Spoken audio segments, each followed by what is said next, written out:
इंद्र कहता है भगवान मैं अब ब्रजमंडल में ही रहूंगा, मैं नहीं जाना चाहता, अब नहीं जाना चाहता मैं। बोले नहीं इंद्र, ब्रजमंडल तुमको नहीं मिल सकता। इंद्र कहता है कि ब्रज धूल ही प्राणों से प्यारी, लागे ब्रजमंडल माही बसाए रहोगे। बोले ब्रजमंडल में मुझे बसा लो प्रभु, मैं ब्रजमंडल में रहना चाहता हूं, मुझे कुछ भी बना दो, कुछ भी। कि मोह मोर हूं बनैयो, तो बनैयो नाथ वृंदावन को। मैं कोक कोक श्यामा जू,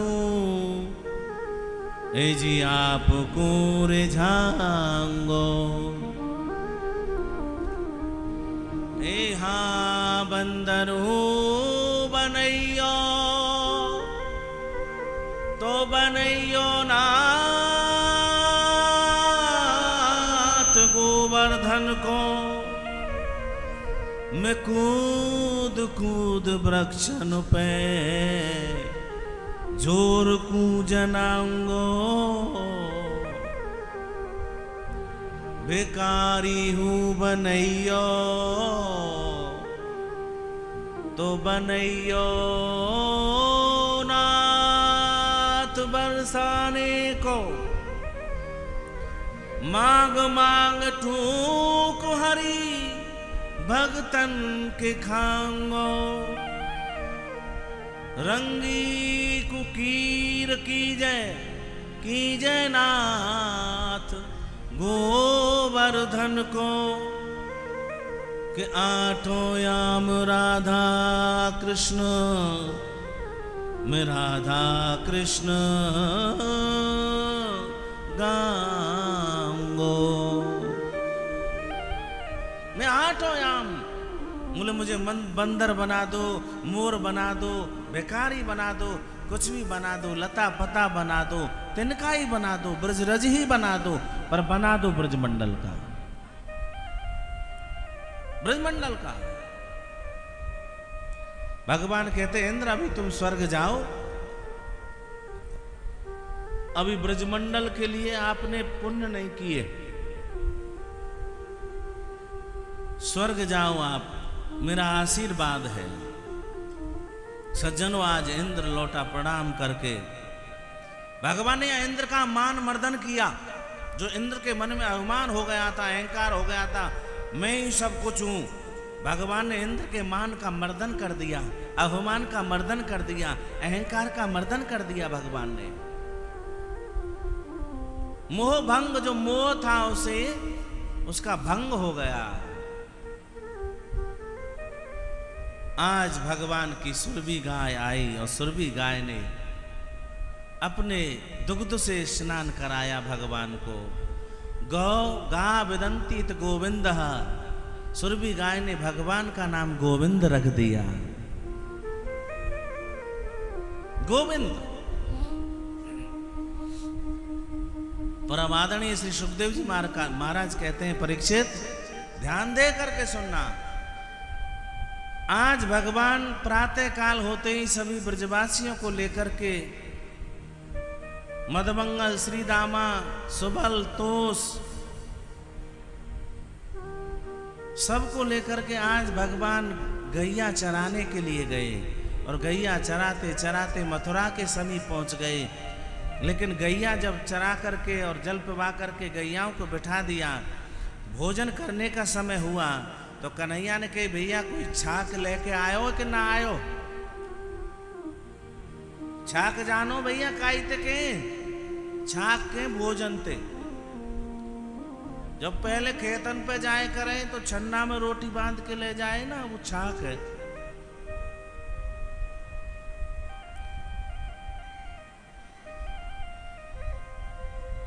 और आज कोई छाक नहीं लाया, कोई भोजन नहीं लाया। तो कन्हैया ने के भैया सुनो, अब तो भाई वृंदावन जाएंगे तो टाइम लगेगा है, यहाँ मथुरा में हम आ गए, मथुरा के नज़दीक, ऐसा करो जो मथुरा के चतुर्वेदी ब्राह्मण हैं वो कछु दूरी पर यज्ञ कर रहे हैं, तुम वहाँ जाओ और उनसे कछु लेके आओ, भोजन की सामग्री मिल जाए, भोजन मिल जाए, कछु खावे को। तो सज्जनों सभी ब्रजवासी वहाँ गए और वहाँ तो मथुरा के चौबे यज्ञ कर रहे थे। और यज्ञ जब होता है नियम से होता है, बोले मोली बांध करके, कलाबा बांध करके यज्ञ में हम बैठ गए तो खड़े नहीं हो सकते, मंत्रों की आहुति चल रही है महाराज वहां। तो ब्रजवासियों ने कहा भैया हम देखो वृंदावन थे, हमारे भैया कृष्ण बलराम दोनों गैया चराते चराते या तुम्हारा मथुरा नगरिया के नजदीक आ गए हैं, तो आज हम भैया भोजन भूले आए, तो कछु खावे को मिलेगो का। उन चौबों ने देखा, चतुर्वेदी ब्राह्मणों ने देखा टेढ़ी नजर करके, अरे तुमको दिख नहीं रहा है कि हम यज्ञ कर रहे हैं, और यज्ञ का नियम होता है इसमें खड़े नहीं हो सकते, मोली बांध करके यज्ञ होता है, टीका लगा करके यज्ञ होता है, कहां से आ गए? अरे तुमको ये भी नहीं पता, तुम्हें भोजन की पड़ी है, हम यहां यज्ञ कर रहे हैं। सभी ब्रजवासी जन ग्वाल वाल मुंह लटका करके आ गए। कन्हैया ने पूछा आओ आओ ब्रजवासियों आओ, भैया कहा लाए हो खावे को? मतबंगल बोले अंगार लाए खावे को। अरे भैया तेने तो ऐसे इनके पास भेज दिए ना, तो कोई बोलने को सबूर वाने तो यूं ना कही के बैठ जाओ, कहा है क्योंकि बोल तो सके ही ना है वो तो यज्ञ में बैठे। कन्हैया बोले भैया ऐसा करो, तुम जो चतुर्वेदी ब्राह्मण है उनकी पत्नी के पास जाओ, क्योंकि पुरुषों की अपेक्षा माताओं में बहुत ज्यादा भाव होता है।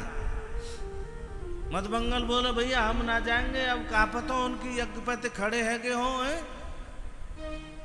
उनकी शकल ने देख के ऐसे ही लग रही कोई पतो ना, बहुत खूंखार है वो। बोले ना एक बार जाके देखो। सज्जनों आज ब्रजवासी फिर आए, क्योंकि अपने घरों के समीप ही वो यज्ञ कर रहे थे। जैसे ही ब्रजवासियों ने अब के उनसे कुछ नहीं कहा, सीधे उनके घरों में प्रवेश कर गए। और चतुर्वेदी जो यज्ञ कर रहे थे उनकी पत्नियों ने बड़ा स्वागत किया, आओ ब्रजवासियों आओ, पहले तुम आए थे हमने देखा था और तुम लौट गए।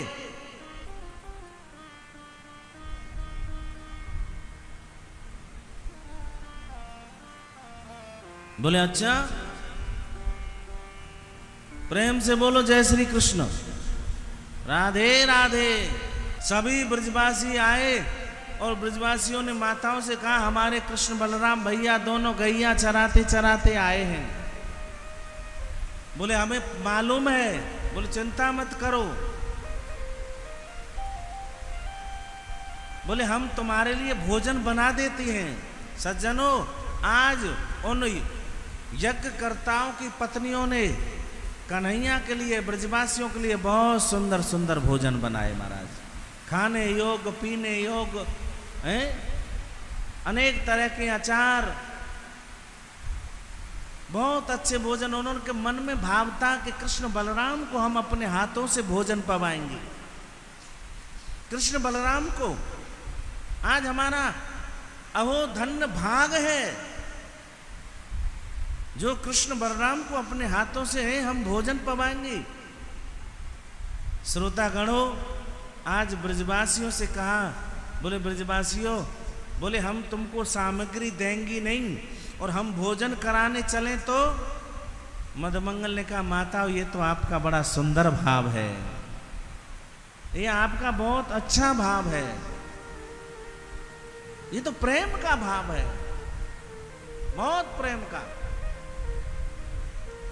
आप बिल्कुल भी निसंकोच चलो। आज सभी ब्रजवासियों के साथ में वो चतुर्वेदियों की पत्नियां जब चलने लगी तो यज्ञकर्ता उनकी तरफ देखने लगे, और जैसे ही देख रहे थे और पूछ रहे थे इशारे में, बोले कहाँ जा रही हो? वो पत्नियां कहती हैं जहाँ हम जा रही हैं वो ठीक जगह जा रही हैं, तुम अपना यज्ञ करो, यज्ञ करो। आज वो ब्रजगोपियां बोलो यज्ञकर्ताओं की पत्नी आई, भगवान कहते स्वागतम वो माँ भागा, आओ यज्ञ पत्नियों आओ, मैं तुम्हारा स्वागत करता हूं। भगवान ने स्वागत किया। और एक जो यज्ञकर्ता की पत्नियां थी महाराज, अपनी अपनी गोदी में, एक ने कृष्ण को बैठाया, एक ने बलराम को बैठाया, और ग्वाल वालों को भोजन करवा रही हैं अपनी गोदी में बैठा करके, भगवान को गोदी में बैठा करके भोजन करा रही हैं। इससे बड़ा सौभाग्य कहाँ मिलेगा और कब मिलेगा? कितना बड़ा सौभाग्य है। आज जो सेवा उनके पतियों को मिलनी थी आज उनकी पत्नियों को मिल गई, और भोजन कराते कराते उनके मन में भाव आया, भगवान कहते हैं अब आप जाओ देवियों, ये आपने बहुत अच्छा किया। लेकिन वो कहती है नहीं गोविंद अब हम घर नहीं जाएंगे। बोले क्यों? बोले जब हम घर से आ रही थी आपको भोजन कराने के लिए तो हमारे पति हमारी ओर टेढ़ी नजर से देख रहे थे, हो सकता है वो हमको घर में नहीं घुसने दें। भगवान कहते हैं देवियों चिंता मत करो, मेरा आशीर्वाद है, पहले से भी ज्यादा सत्कार तुम्हारे पति करेंगे, जाओ पहले से भी ज्यादा। आज सज्जनों वो यज्ञ पत्नियां लौटी और यज्ञकर्ता यज्ञ से खड़े हुए, आज वो कहते हैं देवियों धन्य तुम्हारे लिए, जो सेवा हमको मिल रही थी वो तुमने ले ली। बहुत स्वागत किया उनके पतियों ने। आज यहां यज्ञ पत्नियों पर कृपा की भगवान ने, यज्ञ पत्नियों पर।